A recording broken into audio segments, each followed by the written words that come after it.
Pria ini emosi dan berteriak agar pengemudi mobil SUV segera turun setelah kendaraannya diserempet di kawasan Kelapa Gading, Jakarta Utara.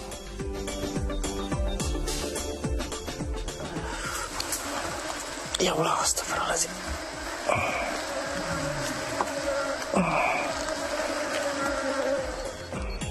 Diduga faktor cuaca, helikopter Ditpol Airut Polda Jambi yang ditumpangi Kapolda dan sejumlah pejabat utama Polda Jambi harus mendarat darurat di Kabupaten Kerinci.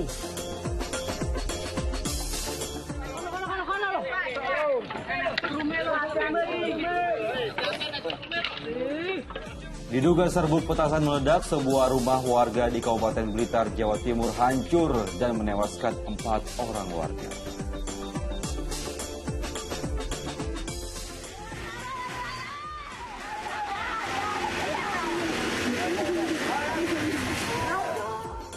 Isak tangis keluarga mewarnai penangkapan 2 bandar narkoba.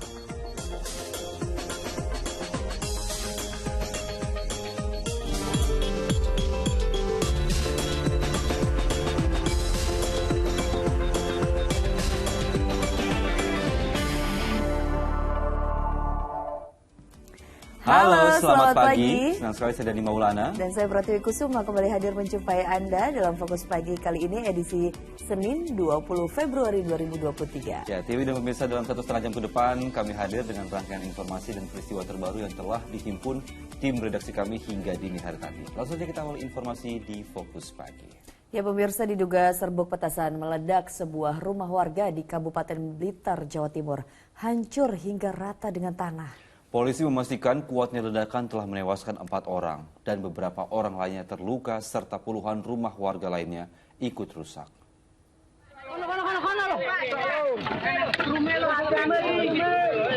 Dengan serta-merta warga berjibaku mencari jenazah seorang warga di antara reruntuhan bangunan rumah di Desa Karangbendo, Ponggok, Kabupaten Blitar, Jawa Timur, Minggu malam. Tampak video amatir memperlihatkan warga berjibaku mencari korban bernama Darman.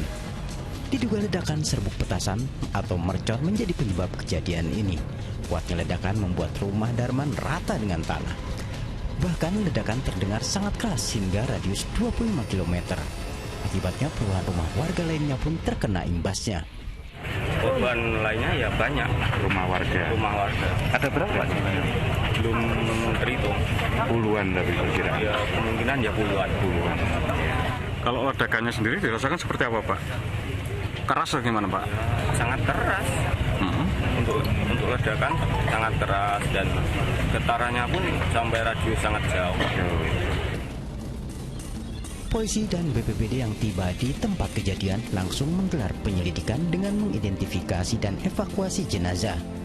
Petugas memastikan 3 orang lainnya tewas dan masih tertimbun reruntuhan bangunan. Adapun untuk korban sementara teridentifikasi pemilik rumah ada 1 yang dalam keadaan meninggal. Kemudian 3 itu masih tertimbun di runtuhan, tapi kemungkinan juga meninggal karena tadi ditemukan sudah dalam bentuk beberapa potongan-potongan bagian tubuh. Kemudian untuk luka-luka itu ada 6 yang sementara didatakan. Kini polisi masih mendalami kasusnya dengan olah TKP dan mengerahkan tim Puslapfor serta memeriksa keterangan sejumlah saksi. Sementara beberapa orang korban luka masih menjalani perawatan intensif di Puskesmas. Nur Ramadan melaporkan dari Blitar, Jawa Timur. Di informasi berikutnya, diduga akibat bersenggolan 2 pengendara mobil cekcok di jalan raya di kawasan Kelapa Gading, Jakarta Utara. Pengemudi minibus tidak terima kendaraannya diserempet sopir mobil SUV.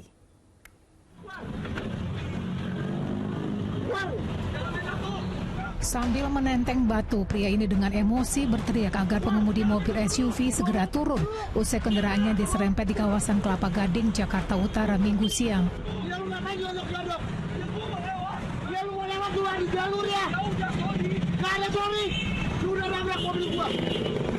Sejumlah pengguna jalan berupaya melerai dan meminta keduanya agar menepikan kendaraannya karena menyebabkan arus lalu lintas macet.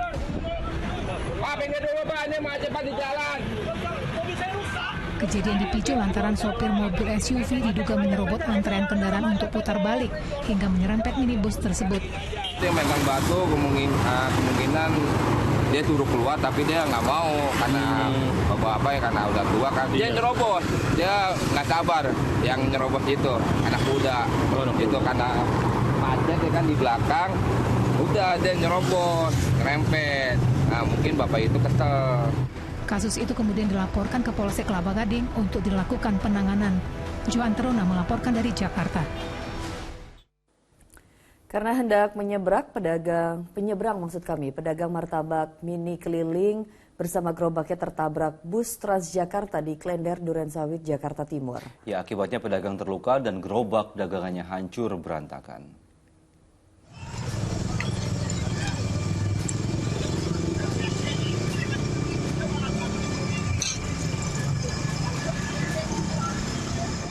Amatir warga merekam kejadian saat seorang pria pedagang martabak mini keliling tergeletak di Jalan Layang Klender, Durensawit, Jakarta Timur. Ia tertabrak bus Transjakarta dari arah berlawanan pada Minggu malam. Gerobak dagangannya pun hancur berantakan. Insiden terjadi ketika pedagang martabak mini dalam perjalanan pulang ke rumah. Usai dagangannya habis terjual. Diduga ragu-ragu menyeberang, korban tertabrak bus Transjakarta dari arah berlawanan. Emang ada yang manggil tuh, bilangnya udah habis, katanya. Makanya di sini dia mau nyebrang ragu-ragu. Sesuai datang dari bawah, udah nggak ketolong, langsung dia kabrak gitu aja. Untuk mendapatkan pertolongan medis, pedagang martabak dibawa ke rumah sakit terdekat bersama pengemudi bus Transjakarta. Sementara, kasus kecelakaan di tanggal 1 Lantas Jakarta Timur. Arafah Supandi melaporkan dari Jakarta. Menggunakan senjata tajam, sekelompok geng motor di Cirebon, Jawa Barat menyerang pengendara dan warga yang melintas di jalan raya. Akibatnya satu korban mengalami luka-luka. Tuh yang ini. Iya jatuh dari sana. Kamera pengawas ini merekam aksi penyerangan yang dilakukan oleh sekelompok geng motor di Jalan Kandang Perahu, Kecamatan Kesambi, Kota Cirebon, Jawa Barat pada Minggu dini hari. Kawanan geng motor itu dengan membabi buta menyerang pengendara dan warga yang berjalan dengan senjata tajam. Akibatnya satu korban mengalami luka-luka. Petugas Polsek Kesambi yang sedang berpatroli mengetahui aksi mereka. Anggota geng motor itu pun kocar-kacir. Polisi mendapati sebilah senjata tajam yang ditinggal di lokasi kejadian. Kami menuju di Jalan Kandang Perahu. Setiba di sana melihat segelombang remaja, namun pada saat kami datang mereka kabur kocar-kacir, lari ke, tidak bisa kami kejar. Namun kita mengamankan satu buah parang. Polisi telah mengamankan rekaman CCTV untuk petunjuk memburu kawanan geng motor remaja yang telah meresahkan warga tersebut. Maruli Habibi melaporkan dari Cirebon, Jawa Barat. Ratusan rumah warga di Kecamatan Bekasi Timur, Kota Bekasi pada Minggu malam terendam banjir hingga ketinggian mencapai 60 cm. Sementara itu di kawasan Ciracas, Jakarta, banjir akibat meluapnya Kali Cipinang merendam permukiman warga.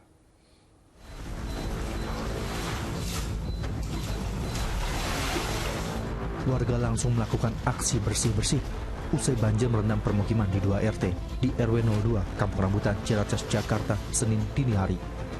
Nampak banjir yang terjadi sejak Minggu malam masih menggenangi ruas jalan permukiman. Dalam banjir kali ini, warga juga menangkap seekor ular sanca berukuran cukup besar. Diketahui, banjir yang merendam wilayah ini akibat luapan air Kali Cipinang saat hujan deras mengguyur. Ketinggian air mencapai 1,5 meter. Kawasan ini memang menjadi langganan banjir seiring meluapnya aliran Kali Cipinang yang melintasi permukiman. Selain curah hujan tinggi, banjir kiriman dari Bogor maupun Depok, Jawa Barat kerap menjadi penyebabnya.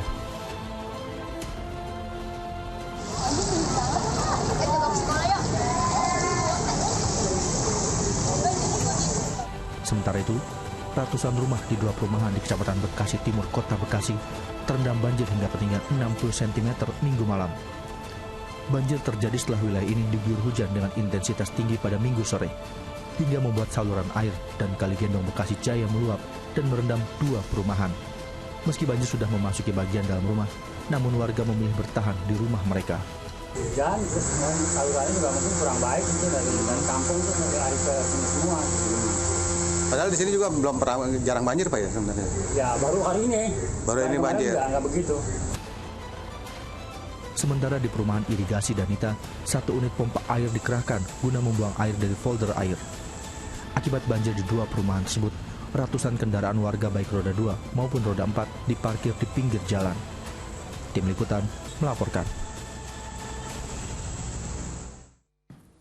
Ya, hujan deras yang mengguyur sejak Minggu siang membuat ruas jalan Pantura di Cikarang Barat, Kabupaten Bekasi terendam banjir. Sementara itu di Kota Bekasi, Jawa Barat, belasan kendaraan mogok akibat nekat melintasi genangan air yang merendam jalan protokol setelah wilayah ini diguyur hujan deras. Jalan baru underpass di Kelurahan Arenjaya, Kota Bekasi terendam banjir sejak hari Minggu. Belasan pengendara motor terpaksa mendorong motor karena mogok mesin saat nekat melintasi banjir. Genangan air setinggi lutut orang dewasa atau sekitar 60 cm lebih disebabkan meluapnya Sungai Bekasi Jaya setelah hujan deras. Banjir sepanjang 3 km disebut warga yang terparah sejak tahun 2020 lalu.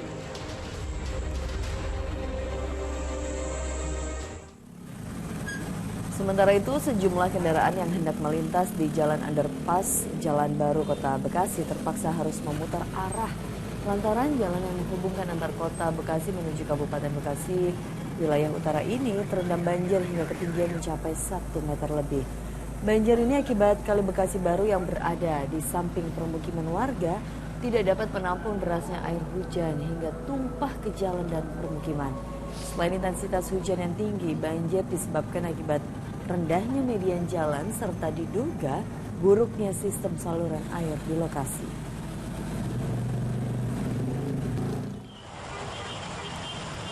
Di Cikarang Barat, Kabupaten Bekasi, ratusan pengendara sepeda motor nekat melintasi banjir yang merendam Jalan Raya Pantura Imam Bonjol. Akibatnya banyak sepeda motor yang mengalami mati mesin dan juga pengemudinya harus mendorong kendaraannya. Banjir terjadi setelah wilayah ini diguyur hujan sejak hari Minggu siang hingga malam.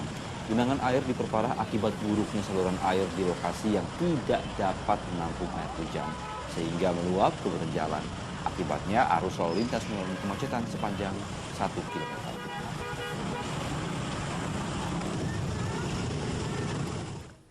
Lebih dari 1 bulan, banjir merendam desa Minto Basuki, Kecamatan Gabus, Pati, Jawa Tengah. Ya, warga bertahan di atas ranggon yang didirikan dalam rumah. Sementara itu di Lamongan, Jawa Timur, air Sungai Bengawan Njero yang meluber akibat banjir kiriman merendam akses jalan penghubung 2 kecamatan.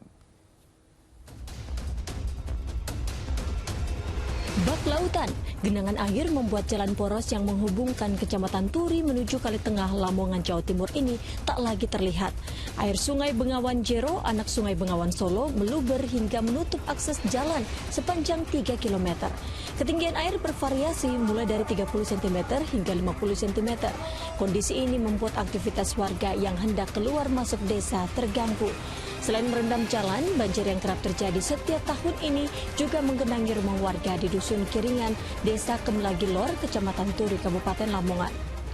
Tak hanya di Jawa Timur, banjir kembali merendam rumah warga di perkampungan Pondok Rowosari, Tembalang, Semarang, Jawa Tengah. Banjir yang datang tiba-tiba meski hujan tak deras mengejutkan warga. Tim SAR gabungan turun tangan membantu warga yang terdampak banjir, termasuk memandu lalu lintas kendaraan melalui jalan desa yang tergenang air. Ini kejadiannya jam berapa tadi? Kejadian tadi jam 15.00. Untuk kami dari tim SAR Brimob Simongan telah mengevakuasi beberapa warga yang ada di Geraha Tembalang sehingga merasa aman. Sementara itu sempat surut 2 hari, banjir kembali menggenangi permukiman warga di Desa Minto Basuki, Kecamatan Gabus, Pati, Jawa Tengah. Banjir terjadi setelah Sungai Silugonggo kembali meluap. Enggan mengungsi, warga pun bertahan di atas ranggon atau tenda kayu yang didirikan di dalam rumah. Banjir yang merendam lebih dari 1 bulan di wilayah ini membuat aktivitas warga yang sebagian besar petani menjadi terhenti. Hal itu terjadi lantaran lahan mereka masih terendam banjir. Tim Liputan melaporkan. Warga Desa Kebun Batur, Kabupaten Demak, Jawa Tengah mulai membersihkan rumah mereka dari sisa lumpur yang mengendap pasca banjir. Namun ketiadaan air bersih menyulitkan warga untuk membersihkan rumah mereka.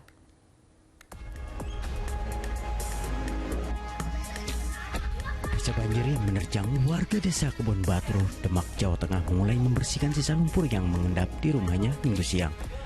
Lumpur setinggi 20 hingga 30 cm tersebut terbawa derasnya luapan Sungai Babon yang menerjang pada Sabtu sore. Akibatnya banyak perabotan warga yang rusak karena terendam banjir. Selain itu, ketiadaan air bersih juga menyulitkan warga untuk membersihkan rumahnya. Warga kini berharap pemerintah setempat segera turun tangan menangani banjir bandang yang kerap melanda saat hujan deras. Warga juga meminta pemerintah menyediakan tempat relokasi dan tanggul yang membatasi permukiman dengan Sungai Babon segera diperbaiki. Relokasi mungkin berbagai tahapan nanti akan kita evaluasi, mungkin terkait lahan dan tempatnya juga kita perlu koordinasi dengan pemerintah kabupaten, pemerintah provinsi dan kecamatan.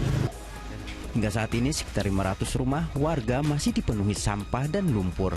Penanganan juga terus dilakukan oleh BPBD Kabupaten Demak bersama pemerintah desa setempat.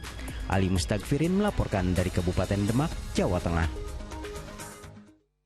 Kita beralih ke informasi lain. Pemirsa, lepas dari pengawasan orang tua, seorang anak balita di Jember, Jawa Timur hilang saat diajak berwisata ke pantai pada hari Minggu. Diduga korban terseret ombak dan tenggelam saat tengah bermain bersama temannya di pinggir pantai.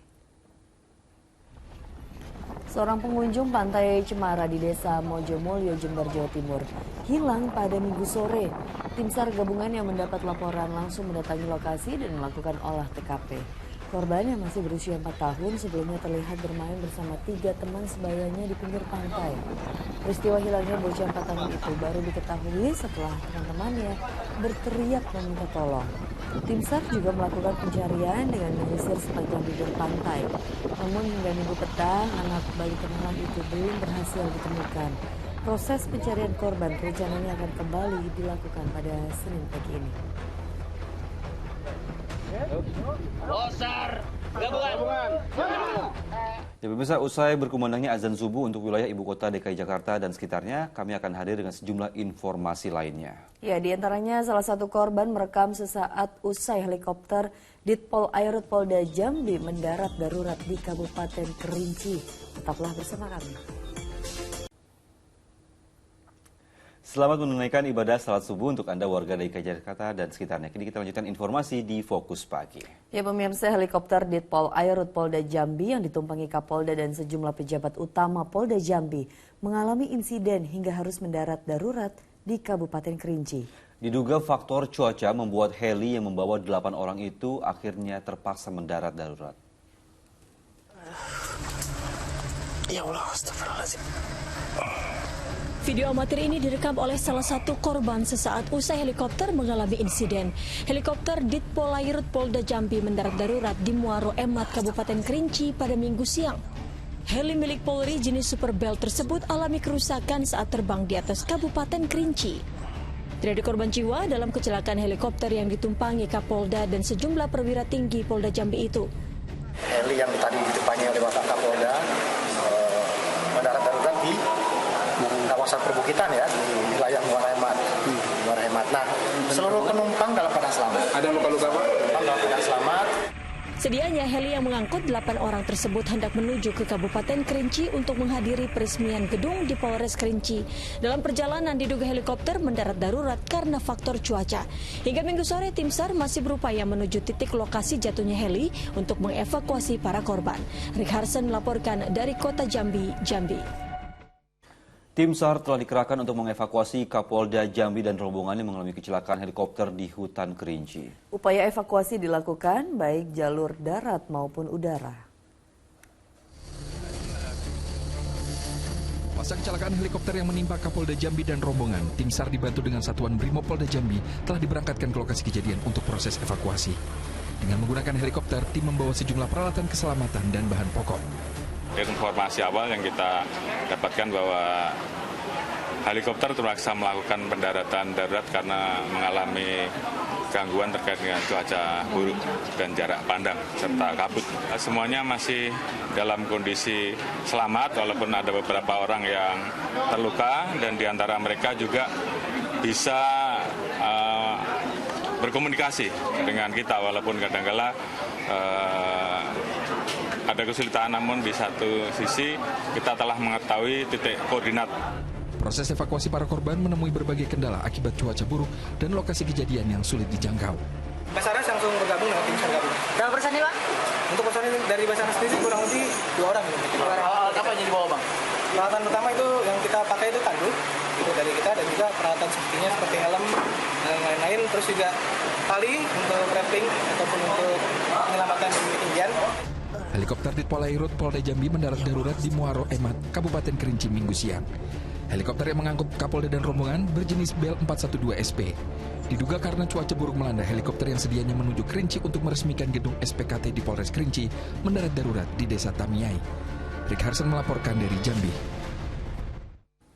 Pemirsa, proses pencarian penumpang helikopter jatuh di Kabupaten Kerinci, Jambi lewat jalur udara dihentikan sementara waktu. Kondisi cuaca yang buruk di area bukit lokasi jatuhnya helikopter menjadi pertimbangan tim SAR. Evakuasi jalur udara tidak dilanjutkan.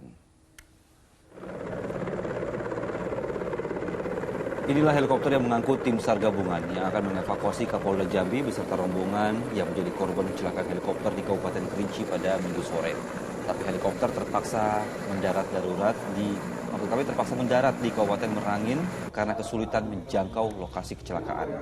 Proses evakuasi jalur udara terpaksa dihentikan untuk sementara waktu lantaran cuaca yang tidak memungkinkan. Evakuasi jalur udara rencananya akan kembali dilakukan pada hari Senin pagi.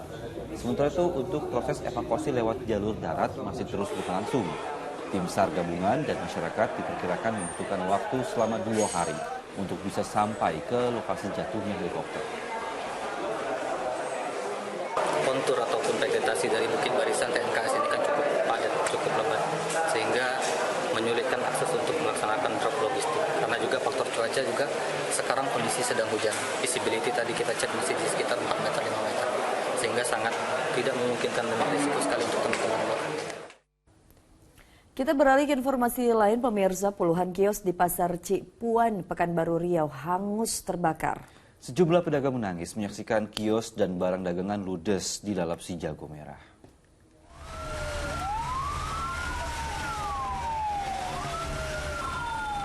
Kobaran api disertai asap hitam membumbung tinggi dari puluhan kios yang terbakar di Pasar Cipuan, Pekanbaru Riau pada Minggu sore. Tiupan angin kencang serta banyaknya barang yang mudah terbakar membuat api dengan cepat meluas dari satu kios ke kios lain dan menimbulkan kepanikan.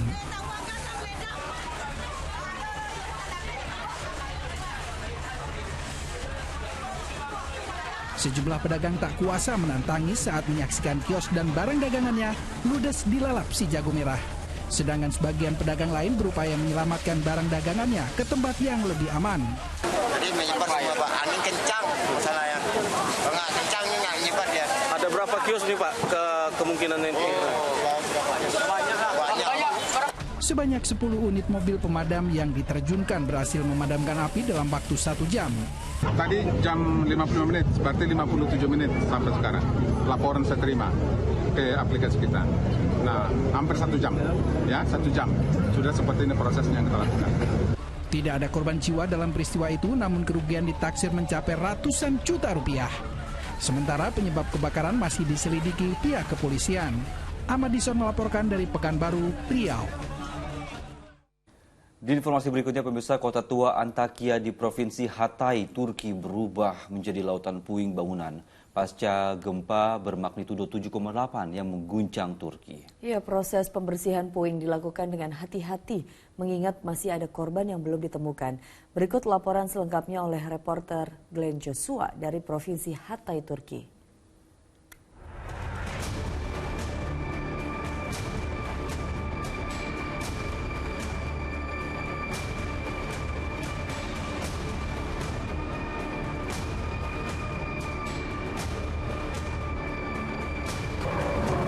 Saat ini saya tengah berada di salah satu titik kota Antakya, Turki, di mana hari ini saya mengikuti penelusuran dari Indonesian Search and Rescue (INASER) yang saat ini tengah berkoordinasi dengan AFAD selaku BNPB pemerintah Turki, di mana saat ini tengah dilakukan koordinasi untuk bisa melakukan evakuasi di salah satu titik kota.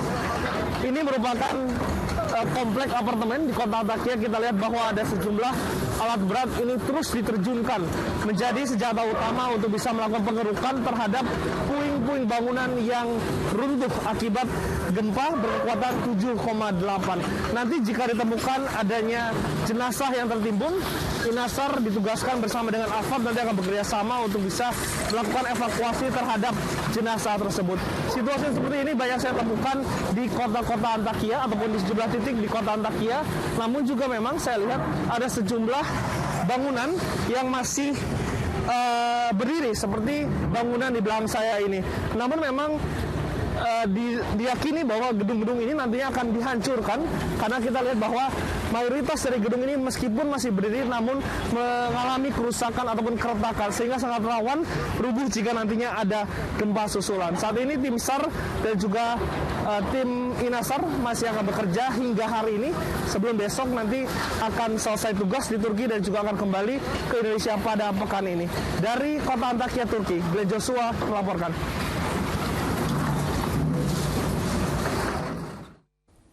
Pemirsa, duka mendalam dirasakan orang tua Irma Lestari, salah satu korban tewas akibat bencana gempa bumi yang mengguncang Turki.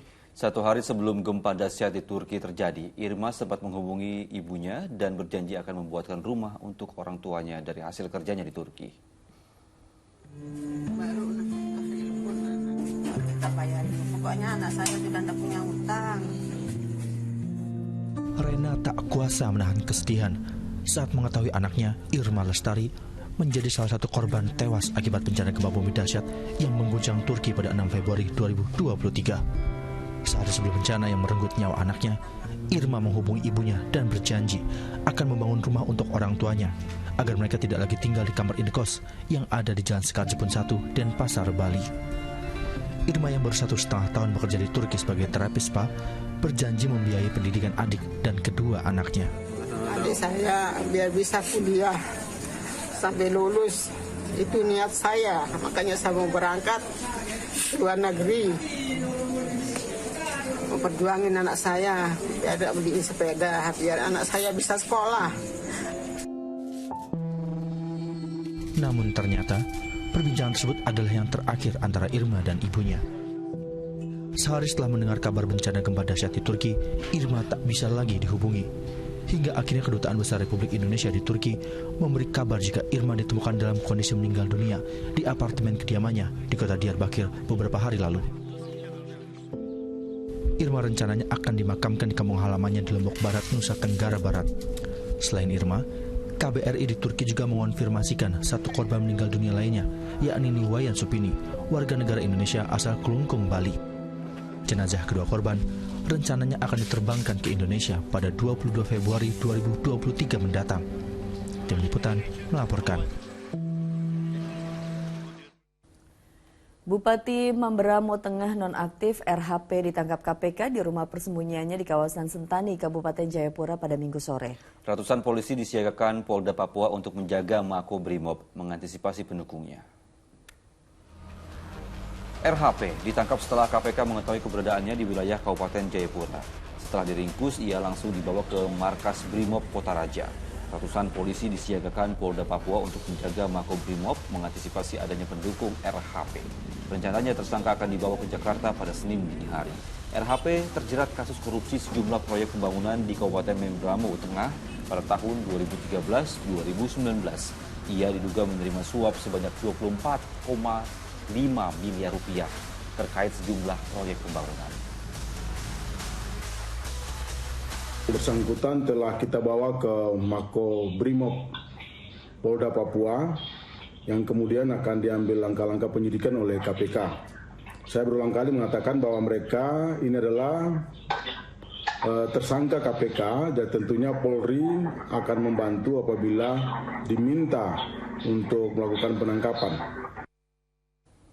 Seorang wanita menangis histeris saat suaminya yang menjadi bandar narkoba diamankan polisi. Informasi selengkapnya akan disampaikan oleh Denny Maulana usai jeda. Tetaplah bersama kami.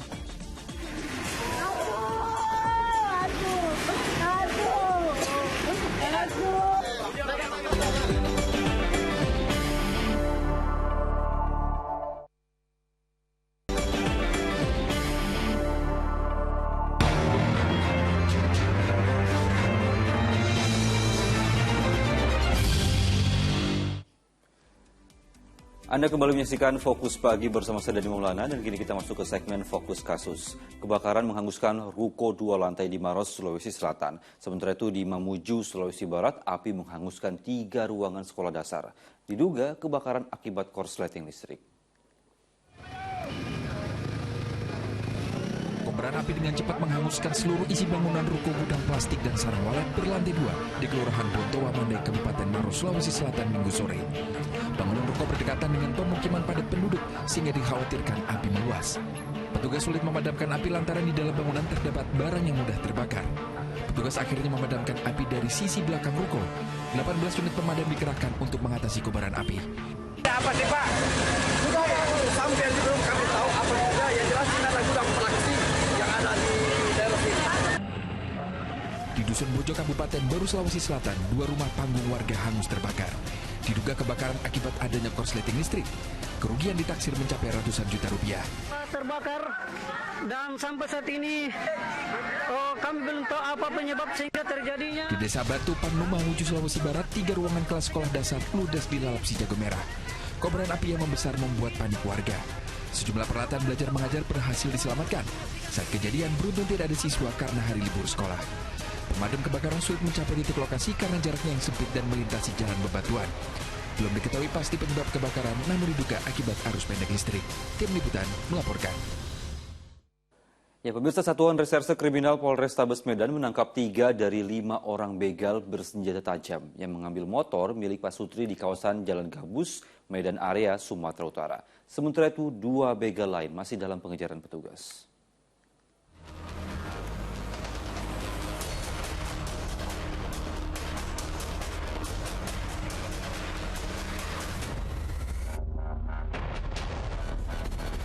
Tiga pelaku begal bersenjata tajam yang mengambil motor milik pasangan suami istri di Jalan Gabus, Kecamatan Medan Area, Sumatera Utara pada 5 Februari 2023 ditangkap petugas Reskrim Polrestabes Medan.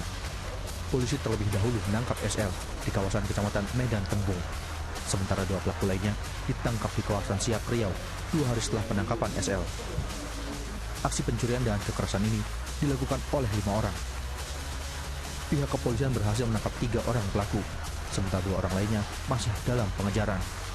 Polisi telah membentuk tim khusus untuk menangkap 2 pelaku lainnya yang saat ini lokasi keberadaannya sudah diketahui. Korban adalah sepasang suami istri yang akan melakukan kegiatan belanja di pagi hari.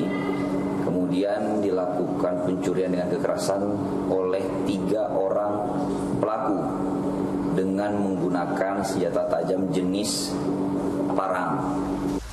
Komplotan ini sudah beraksi sebanyak 9 kali dengan cara serupa, yakni membawa senjata tajam untuk merebut motor korban. Saat beraksi, mereka saling berbagi tugas, yakni eksekutor, pemantau situasi, dan penghubung ke penadah. Muhammad Hamdani melaporkan dari Medan, Sumatera Utara. 2 ruangan Rumah Sakit Melati Perbaungan di Serdang Bedagai, Sumatera Utara ditembaki oleh orang tak dikenal. Beruntung, insiden penembakan ini tidak sampai menimbulkan korban luka dan jiwa. Insiden penembakan ke rumah sakit terjadi pada Minggu dini hari saat pasien sedang beristirahat. Terdapat 4 lubang yang bersarang di 2 ruangan kamar rumah sakit hingga menyebabkan kaca jendela pecah. Para pasien yang berada di 2 ruangan kini telah dipindahkan ke ruangan lain. Sementara itu polisi masih menyelidiki motif para pelaku melakukan penembakan. Tim Lab 4 Polda Sumut juga terus melakukan pemeriksaan terkait jenis senjata dan peluru yang digunakan para pelaku. Kepastiannya kita belum tahu, cuman di situ sudah kita cek bahwasannya pecahan kaca itu diakibatkan dari tembusan berupa peluru. Cuman kita belum tahu itu peluru jenis apa, jadi kita masih dalam tahap penyelidikan. Bom ikan atau bondet meledak di lokasi pengeringan ikan di Kota Pasuruan, Jawa Timur. Akibatnya 2 orang terluka. Salah satu korban adalah residivis penyalahgunaan bahan peledak. Tim Gegana Polda Jawa Timur menggelar olah TKP di lokasi ledakan bom ikan atau bondet di gudang sekaligus tempat pengeringan ikan di Desa Ngemplak, Kota Pasuruan Minggu pagi. Setelah menyisir lokasi, polisi menemukan sisa bahan peledak dan beberapa benda pemicu ledakan. Untuk memuluskan penyelidikan, di lokasi telah dipasang garis polisi. Dampak ledakan yang cukup kencang itu, bagian dalam gudang rusak berat. Bahkan 2 pekerja menderita luka berat. Satu dari korban luka ternyata seorang residivis penyalahgunaan bahan peledak. Untuk proses penyelidikan dan penyidikan akan kita lakukan lebih lanjut. Dalam kondisi ini diketahui ledakan bom ikan bondet ini memakan 2 korban laki-laki dengan kondisi luka berat yang saat ini sedang dirawat di Rumah Sakit Purut dalam keadaan yang tidak sadar. 2 korban luka-luka saat ini mendapatkan penanganan medis di Rumah Sakit Umum Daerah R. Sudarsono, Kota Pasuruan. Sementara barang bukti dari TKP tengah diselidiki di Laboratorium Forensik Polda Jawa Timur. Dan di Ari Gafur melaporkan dari Pasuruan, Jawa Timur. Di kasus lainnya, arena judi sabung ayam di Kabupaten Lombok Barat, Nusa Tenggara Barat dibubarkan polisi. Puluhan penjudi sabung ayam panik dan kocar-kacir. Lepas. Setiba di lokasi, petugas kepolisian langsung membubarkan arena judi sabung ayam di Desa Jagaraga Indah, Kecamatan Kediri, Kabupaten Lombok Barat, Minggu siang. Puluhan pemain judi sabung ayam itu pun kocar-kacir.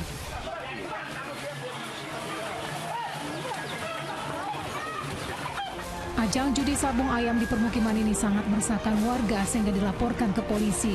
Dari lokasi, polisi mengamankan 5 ekor ayam jago dengan seekor diantaranya dalam kondisi mati sebagai barang bukti. Untuk menindaklanjuti kegiatan tersebut yang berada di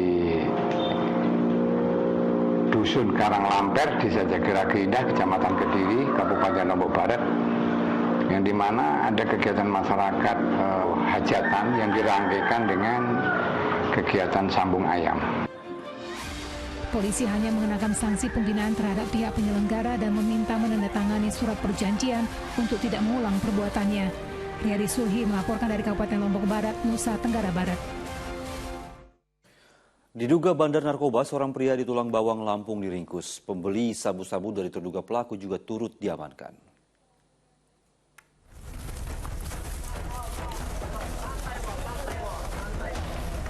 Bandar narkoba bernama Sofyan ini hanya bisa pasrah saat digerebek di rumahnya di Desa Kibang, Kecamatan Enggala, Tulang Bawang, Lampung, Minggu siang. Dalam penangkapan itu, polisi turut meringkus seorang pembeli narkoba. Saat rumah pelaku digeledah, petugas hanya menemukan alat isap sabu-sabu dan uang hasil penjualan narkoba. Sini dulu ya.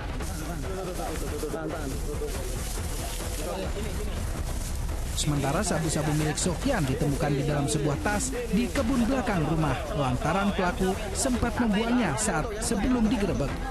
Dari pengakuannya, pria itu telah 4 bulan menjadi bandar narkoba serta mendapatkan barang haram dari seorang bandar besar di Mesuji. Kami berhasil mengamankan 2 orang pelaku, yang salah satunya bandar sabu berinisial SE.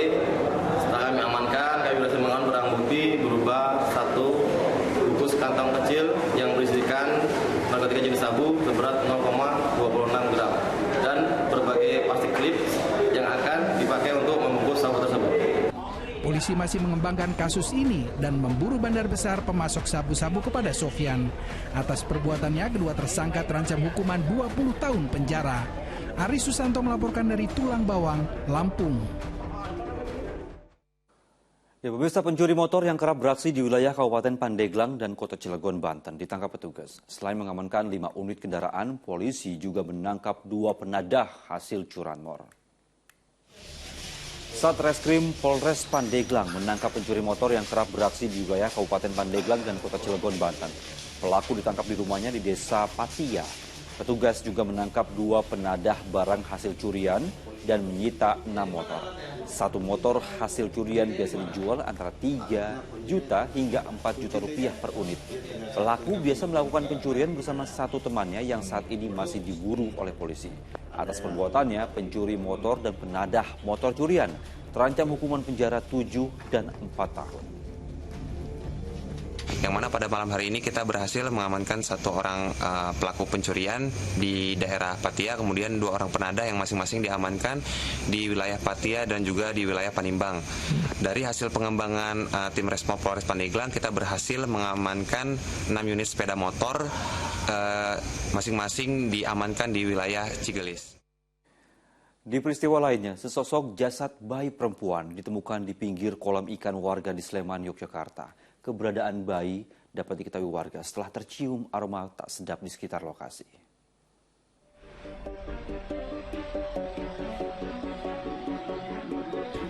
Warga dusun Keronggahan Sleman, Yogyakarta digegerkan dengan penemuan sesosok bayi di dekat kolam ikan Minggu siang. Saat ditemukan, bayi berjenis kelamin perempuan yang terbungkus plastik ini didapati sudah dalam kondisi tidak bernyawa dengan tali pusar sudah terputus. Keberadaan bayi diketahui warga karena tercium bau tidak sedap di sekitar lokasi. Bayi tersebut diduga sengaja dibuang oleh orang tuanya. Berdasarkan diagnosa dari dokter dokter yang menyatakan karena tali pusar sudah lepas dari tubuhnya, dari pusarnya. Perkiraan dari dokter sudah 3 hari, sehingga bau itu yang menyengat ya dari tali pusar yang telah tercabut dari tali pusarnya.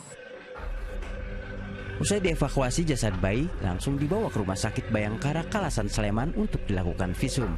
Pemeriksaan dan pencocokan DNA bayi juga akan dilakukan untuk mencari tahu orang tua bayi tersebut.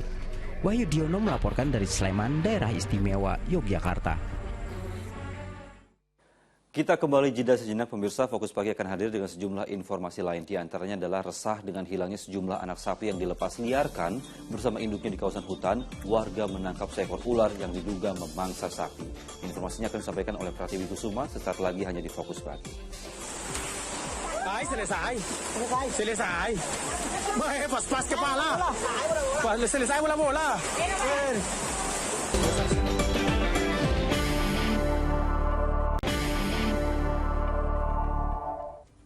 Anda kembali menyaksikan Fokus Pagi bersama saya Pratiwi Kusuma. Pemirsa, diduga saling ejek, 2 kelompok pemuda di Goa, Sulawesi Selatan saling serang dengan anak panah dan batu. Polisi pun berjibaku melerai tawuran itu serta mengamankan sejumlah orang serta puluhan anak panah.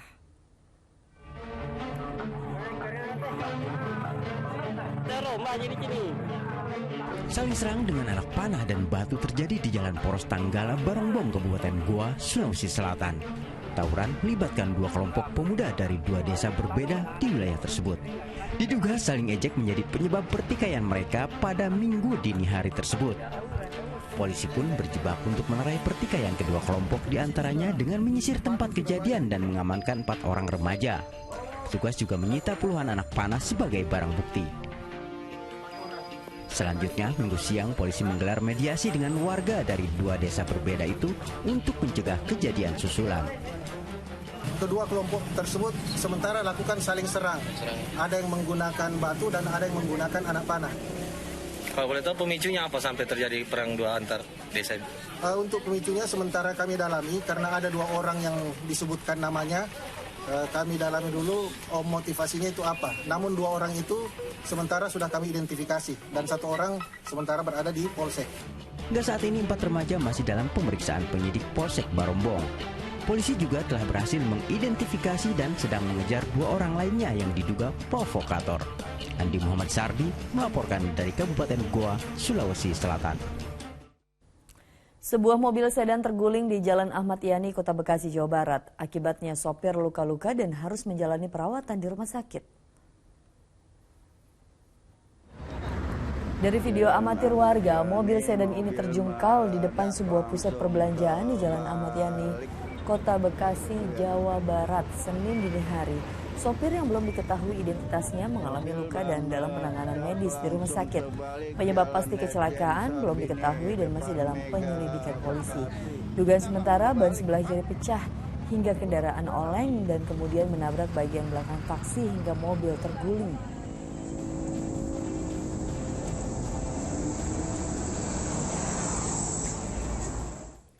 Pemirsa, jalan rusak seperti kubangan, puluhan truk pengangkut kebutuhan pokok terjebak di Jalan Trans Papua Jayapura, Kabupaten Jayawijaya.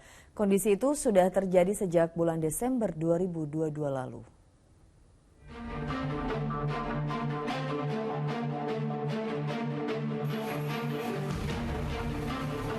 Puluhan truk pengangkut kebutuhan pokok terjebak dalam lumpur yang cukup dalam di Jalan Trans Papua Jayapura, Kabupaten Jayawijaya di kilometer 416 dan 428. Peristiwa ini terjadi sejak Desember tahun 2022 akibat cuaca curah hujan tinggi.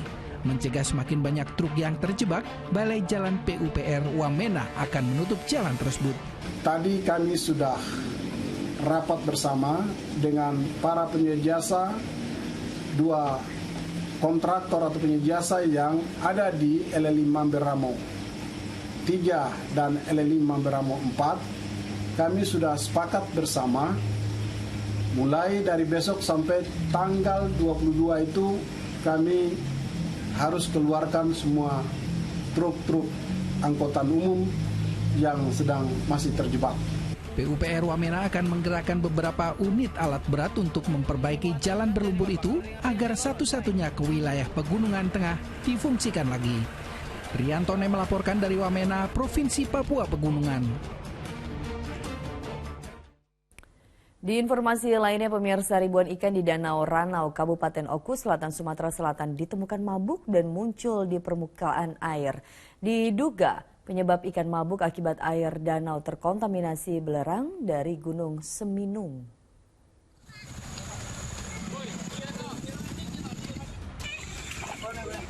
Membawa alat seadanya, warga berbondong-bondong mendatangi Danau Ranau di Kabupaten Oku Selatan, Sumatera Selatan Minggu pagi untuk menangkap ikan di danau tersebut. Ribuan ikan di danau itu ditemukan mabuk dan muncul di permukaan air. Beragam jenis ikan seperti sepat, nila, mujair, dan betutu didapat warga. Belum diketahui penyebab pasti fenomena yang disebut bentilehan oleh warga setempat. Namun peristiwa serupa pernah terjadi yang diduga akibat air danau terkontaminasi belerang dari Gunung Seminung. Ini fenomena alam nih, di wong sini nih katanya bentilehan itu gembosan dari gunung berapi Gunung Seminung ini. Meski fenomena itu terbilang langka, namun sudah 2 kali terjadi di awal tahun. Fenomena alam yang terjadi ini tahun ini diceritakan sudah terjadi 2 kali. Sebagian ikan tangkapan warga itu dijual ke pasar dan sejumlah lainnya disisihkan untuk dikonsumsi. Dedi Irwansyah melaporkan dari Kabupaten Oku Selatan, Sumatera Selatan.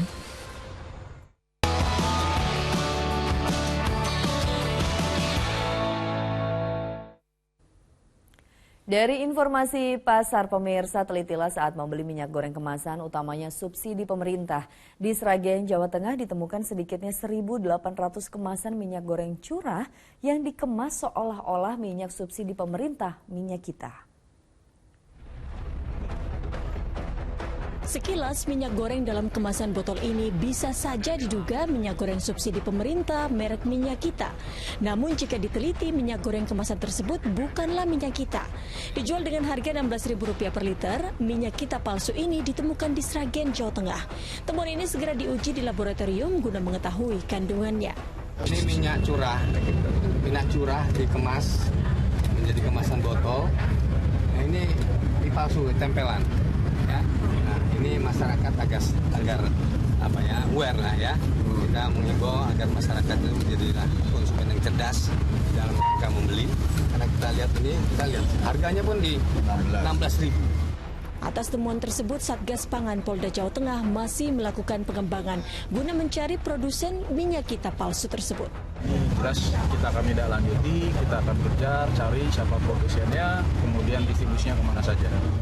Masyarakat diminta berpartisipasi jika menemukan minyak kita palsu yang ada di pasaran agar segera melaporkannya ke pihak Satgas Pangan. Saat ini penjualan minyak kita tak lagi dijual secara online dan hanya bisa didapatkan di pasar-pasar tradisional. Agus Hermanto melaporkan dari Semarang, Jawa Tengah. Selain stok langka, masih ada pedagang di sejumlah daerah yang menjual minyak kita di atas harga eceran tertinggi. Harga minyak kita di sebuah pasar di kawasan Jakarta Barat dijual Rp16.000 per liter, lebih tinggi dari harga eceran tertinggi yang ditetapkan pemerintah yaitu Rp14.000 per liter.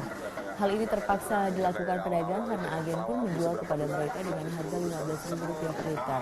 Stok minyak kita pun terbatas, hanya sebagian pedagang yang dapat menjual minyak kita.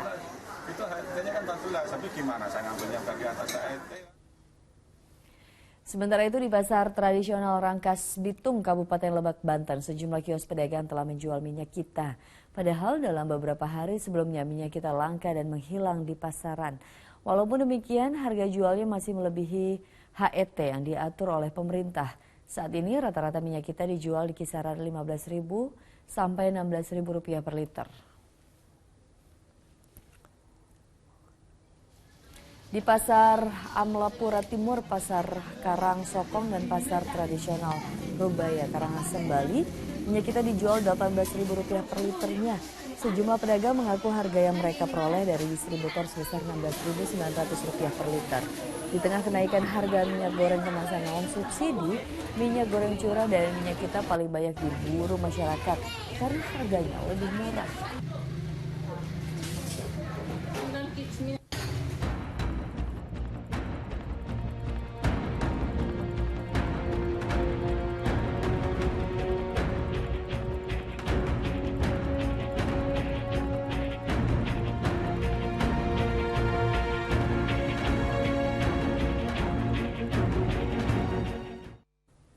Di informasi lainnya, pemirsa, demi menentukan arah bangsa Indonesia, Persatuan Nasional Aktivis 98 atau PENA 98 mengingatkan kepada seluruh partai politik agar tidak salah mengusung capres-cawapres dalam pemilu 2024. PENA 98 menyebutkan sejumlah kriteria, mulai dari capres-cawapres bukan bagian rezim Orde Baru hingga yang tidak pernah terlibat korupsi. Sebagai kelompok yang mengaku bertanggung jawab untuk mengawal perjuangan reformasi, PENA 98 menilai perlunya sosok capres-cawapres 2024. Sejumlah kriteria yang bisa membawa Indonesia menjadi lebih baik menurut PENA 98, diantaranya setia pada Pancasila, bukan bagian dari rezim Orde Baru, tak ada rekam jejak politik identitas, tidak terlibat dalam pelanggaran HAM, dan tidak pernah terlibat kasus korupsi. Semua tanggung jawab untuk merawat kebinekaan. Bisa tidak kita berbicara lebih jauh tentang Indonesia nanti? Ini yang menurut saya harus menjadi PR bagi generasi muda. Yuk kita duduk sama-sama, teman-teman duduk sama-sama, kita tulis Indonesia yang kami harapkan, Indonesia yang kami inginkan, Indonesia yang kami cita-citakan nanti seperti apa. Pemirsa, seekor ular piton berukuran 7 meter ditangkap warga usai memangsa satu ekor sapi milik warga desa Belabori, Kabupaten Goa, Sulawesi Selatan.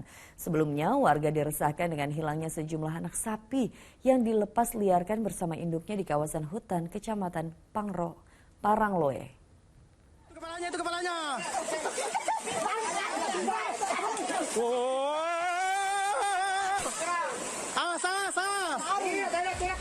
Seperti inilah upaya warga desa Belabori, Kecamatan Parangloe, Kabupaten Goa, menangkap ular piton yang memangsa seekor sapi pada Minggu sore.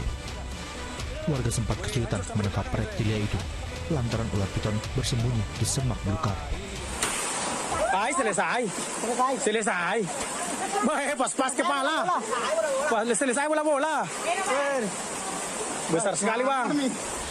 Setelah berhasil menangkap ular piton sepanjang 7 meter itu, warga kemudian membelah perut ular menggunakan parang. Hasilnya, warga menemukan seekor sapi di dalam perut ular itu. Aksi ini dilakukan warga lantaran resah dengan sering hilangnya ternak sapi mereka yang dilepas liarkan di hutan untuk mencari makan. Ular ini cukup meresahkan, utamanya kepada ternak masyarakat yang sering hilang. Kalau boleh tahu itu di wilayah mana, Pak? Itu terjadi di Kecamatan Parangloe, tepatnya di Desa Belabori. Meski tim rescue damkar Goa tidak menerima laporan terkait ular piton yang memangsa ternak warga, namun tim rescue berharap warga tak langsung membunuh ular, karena disitulah habitatnya mencari makan. Andi Muhammad Sardi melaporkan dari Kabupaten Goa, Sulawesi Selatan. Rekaman video perusakan mobil dinas yang diduga melibatkan oknum anggota Satpol PP di Kota Padang Panjang, Sumatera Barat tersebar luas di dunia maya. Informasi selengkapnya kami hadirkan usai jeda.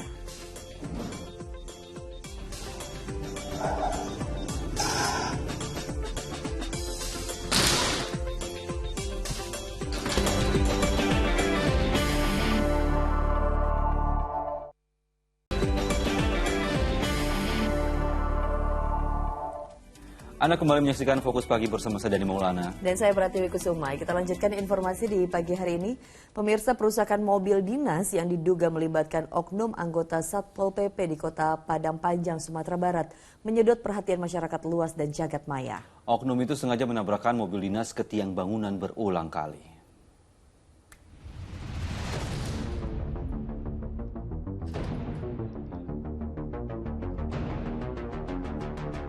Rekaman video perusakan mobil dinas yang diduga melibatkan oknum anggota Satpol PP di Kota Padang Panjang, Sumatera Barat menyedot perhatian masyarakat luas dan jagat maya. Oknum ini dengan sengaja menabrakkan kendaraan dinas berulang kali ke tiang sebuah bangunan, mulai dari bagian depan kemudian belakang kendaraan. Sejumlah petugas lainnya hanya bisa menyaksikan perusakan kendaraan plat merah tersebut dan tidak ada upaya dari mereka untuk melarang atau mencegah ulahnya tersebut.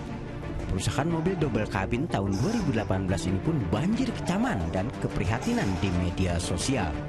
Wali Kota Padang Panjang yang sedang umrah pun langsung mengirimkan video permintaan maafnya dari Kota Mekah, Arab Saudi. Kepada Sekretaris Daerah, pertama selaku Wali Kota Padang Panjang saya memohon maaf atas kegaduhan yang terjadi. Dan yang kedua, kami sudah menginstruksikan kepada Sekretaris Daerah untuk membentuk tim mencari fakta tentang apa yang menjadi sebab dan tentunya akibat dari perbuatan pelanggar yang merusak mobil dinas tadi. Yang ketiga, saya insya Allah akan memberikan hukuman yang tegas, yang sesuai tentunya dengan peraturan perundang-undangan. Hingga saat ini belum diketahui alasan perusakan kendaraan dinas yang diduga sengaja itu. Kepala Satpol PP Kota Padang pun belum memberikan keterangannya terkait video tersebut. Sri Purnama melaporkan dari Padang Panjang, Sumatera Barat. Di informasi berikutnya, kebakaran menghanguskan bangunan sebuah bank di Kota Yogyakarta. Tidak ada korban jiwa karena bank tidak beroperasi di akhir pekan. Kepulan asap terlihat dari gedung sebuah bank di Jalan Kapten Laut Samadikun, Bintaran, Mergangsan, Kota Yogyakarta Minggu sore. Petugas damkar Kota Yogyakarta dan Kabupaten Bantul langsung berjibaku memadamkan api yang melahap seluruh isi bangunan bank hingga ludes tak tersisa. Dari penyelidikan awal polisi, sumber api diketahui berasal dari area kerja customer service. Petugas keamanan bank yang berusaha memadamkan api dengan apar tak bisa menguasai si jago merah yang kian membesar. Security itu melihat ada kepulan asap, kemudian berusaha untuk mendekat, kemudian karena akses pintu terkunci, misalkan ada jendela sebelah barat, kemudian masuk ke dalam, melihat api sudah menyala di ruang CS. Api akhirnya bisa dijinakan setelah 1 jam upaya pemadaman dilakukan. Belum diketahui pasti penyebab kebakaran, namun ada dugaan akibat korsleting listrik.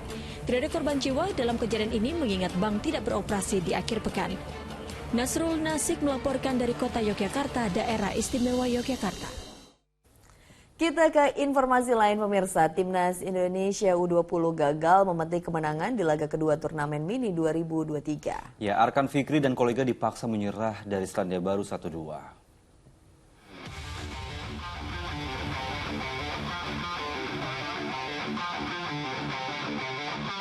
Menjalani laga kedua turnamen mini menghadapi Selandia Baru, Timnas Indonesia U20 menguasai jalannya babak pertama dan banyak menciptakan peluang. Namun lemahnya penyelesaian akhir membuat gol tak kunjung tercipta. Di babak kedua, tepatnya menit 58, tuan rumah dikejutkan gol Selandia Baru yang dicetak Oliver Kalotti. Tim Garuda Nusantara harus kembali kebobolan di menit ke-70 lewat gol yang dilesakan J. Hetman usai memanfaatkan umpan Kalotti. Indonesia hanya mampu memperkecil kekalahan di masa injury time melalui gol Muhammad Ferrari. Dengan kekalahan ini, Indonesia tergusur dari puncak klasmen. Posisi puncak ini dikuasai Guatemala yang menang atas Fiji. Sementara itu dari pekan ke-25 BRI Liga 1, Persib Bandung kembali ke jalur kemenangan dan bersaing di papan atas klasemen setelah menaklukkan Rans Nusantara FC 3-1. Seperti apa keseruannya? Berikut informasinya.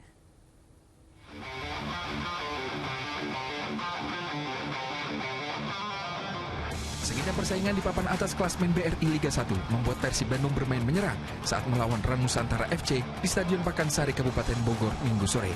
Hasilnya terbukti, baru 7 menit laga berjalan, Maung Bandung sudah unggul 1-0 lewat eksekusi penalti sang mesin gol David Da Silva.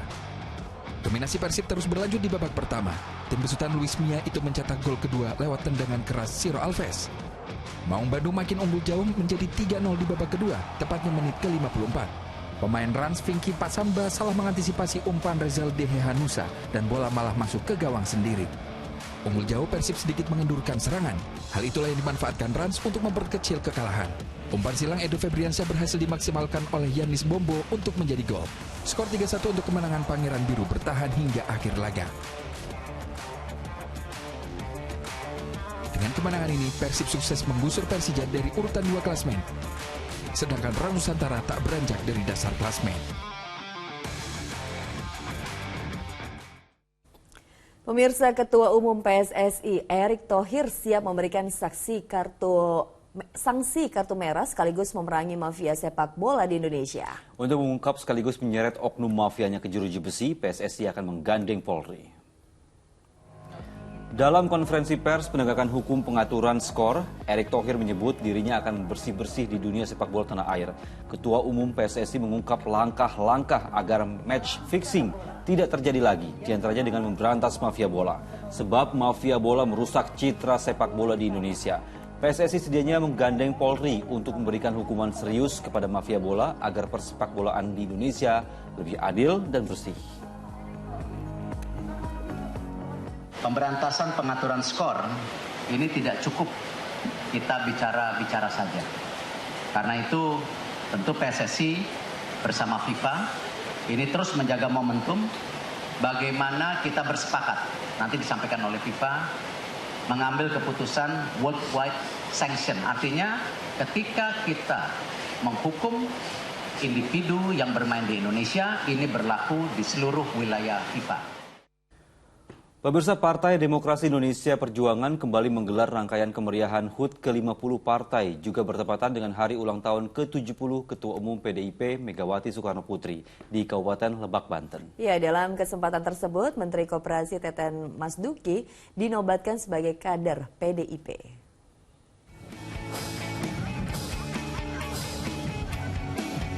Karnaval Perjuangan dengan jalan sehat dan marching band mengiringi rangkaian kemeriahan HUT ke-50 PDIP sekaligus hari ulang tahun ke-70 Ketua Umum PDIP Megawati Soekarno Putri di alun-alun Kabupaten Lebak, Banten.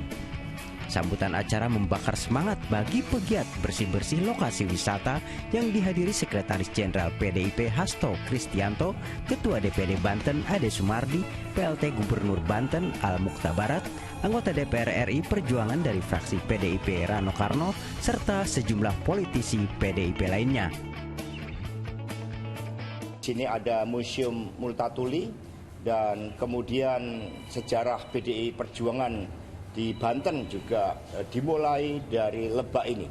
Bung Karno, Ibu Megawati Soekarno Putri pernah berkampanye di Lebak dan dari sinilah kami gelorakan kehadiran PDI Perjuangan yang menyatu dengan seluruh urat nadi kehidupan masyarakat Banten.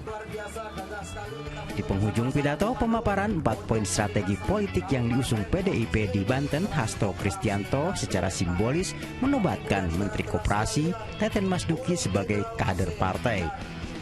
Waluyo Adi Susanto melaporkan dari Lebak, Banten. Guna menjalin semangat toleransi antar umat beragama, YPP SCTV Indosiar dan Yayasan Bahtera Maju Indonesia menggelar bersih-bersih 2 rumah ibadah Pura Agung Sriwijaya dan Gereja Katolik Santo Petrus di Kota Palembang, Sumatera Selatan. Selain itu, YPP SCTV Indosiar dan juga YBMI membagikan set top box atau STB dan juga sembako gratis kepada warga Palembang, Sumatera Selatan.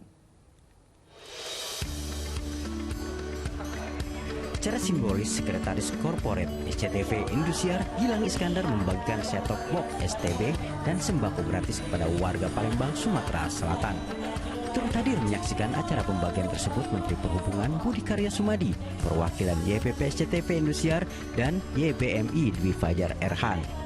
Dalam kesempatan ramah tamah keberagaman yang digelar Bunda Merah Putih di Palembang 19 Februari 2023, YPP membagikan 1.300 STB gratis kepada warga Palembang.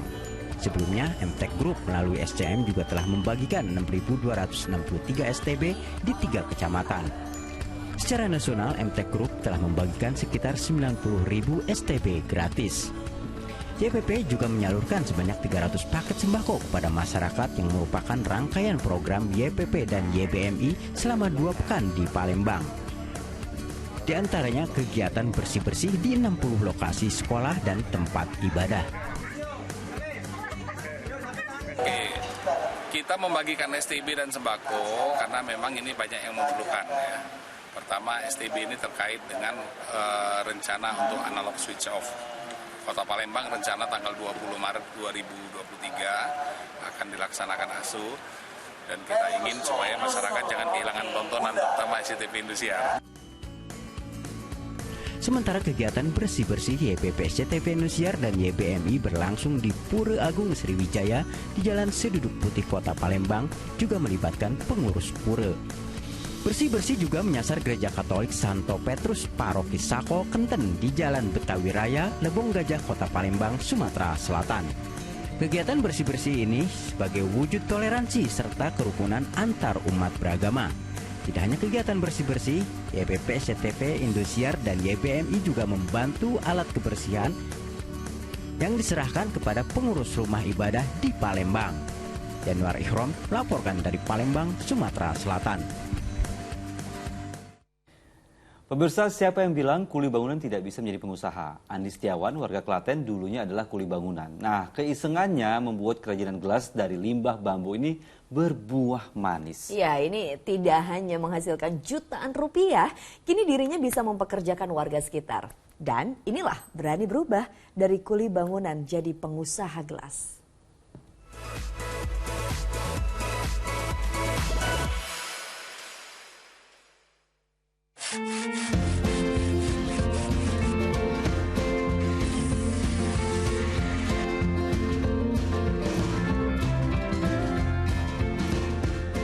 Awalnya nggak nyangka, cuman iseng-iseng aja, ternyata malah tahu-taunya melimpah itu. Kaget kan saya. Sebelumnya saya kerjanya kuli bangunan, jadi tukang bangunan. Itu ya dari apa itu, cuman bikin iseng-iseng aja. Terus saya bikinin gelas, saya upload, ternyata kok ya ada yang minat. Sayang kan bambu dibuang, lalu punya ide bikin gelas kayak gitu.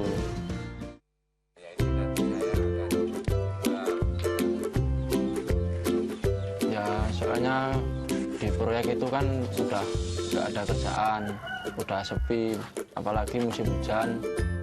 Nah terus berpikir mencoba bikin gelas bambu. Saya posting ke Facebook, ternyata peminatnya ada yang banyak, ada yang pesen itu. Ya yang pasti ada mas tantangan, kalau gagal ada. Itu kesulitannya itu ya itu, cuman bikin ukiran nama sama di mesin bubut bambunya itu. Ya saya nyesuaiin harga bambunya. Kalau yang paling murah itu tempat saya 5.000 sampai 10.000 harga satuan. Kalau nggak ada kendala sih mas, paling satu hari 8 lusin, 10 lusin itu bisa kalau nggak ada kendala. Kalau cuacanya bagus itu pasti bisa. Limbah bambu ternyata bisa jadi kerajinan dan bisa mengangkat ekonomi keluarga. Kita harus semangat, berjuang, dan berani berubah.